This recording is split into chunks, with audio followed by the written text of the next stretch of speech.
Restez avec nous, on poursuit ce magazine avec du cyclisme et un autre événement ce week-end à Aiguzon, les régionaux de cyclocross pour les catégories espoir à master. Un tracé, un parcours un peu chaotique, mais de belles images et surtout de bons résultats avec des surclassements là aussi. Oui, et aucune surprise, hein, parce que les caïds étaient bien au rendez-vous. Allez, reportage hier à Aiguzon. Vous devez être heureux d'une telle manifestation aujourd'hui dans l'Indre.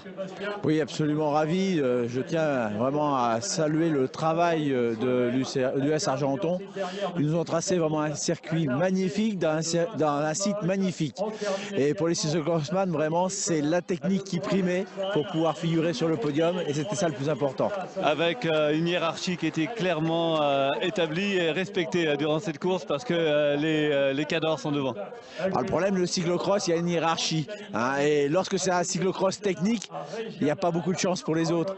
Les routiers participent, mais c'est vrai que c'est très très compliqué de pouvoir figurer parmi les meilleurs. Il faut être adroit sur un vélo en cyclocross. Il faut avoir de la puissance aussi pour passer vraiment les parties difficiles. Et il n'y a que le cyclocrossman préparé pour cela qui peut le faire. Nicolas, on est content de vous retrouver dans l'Indre pour une épreuve qui a été un succès. Effectivement, un circuit, un beau circuit avec du public, avec une qualité de coureur intéressante et je crois que tous les ingrédients étaient réunis pour passer une belle journée de cyclocross. Qu'est-ce que le conseiller technique et sportif a tiré comme enseignement d'une telle course?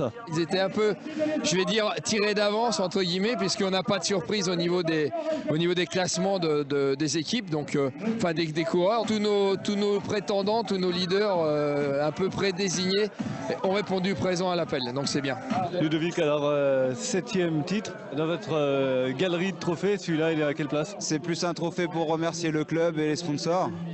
C'est vrai qu'au début, quand on n'a pas le titre, on court après, on fait tout pour essayer de l'avoir. Et puis voilà, c'est le 7e d'affilée en plus. Donc bon, c'est vrai que personnellement, c'est un saveur un peu plus maigre, mais c'est pour remercier surtout le club qui me suit toute l'année. Un parcours hyper technique, hyper difficile. C'est vrai qu'il faut que ce soit un costaud qui soit devant. Sur un parcours comme ça, la sélection elle se fait naturellement. Les coureurs à l'aise, ils prennent tout de suite du champ. D'ailleurs, on a vu au premier tour, juste dans la descente, j'ai pris 10 secondes d'avance sur le deuxième.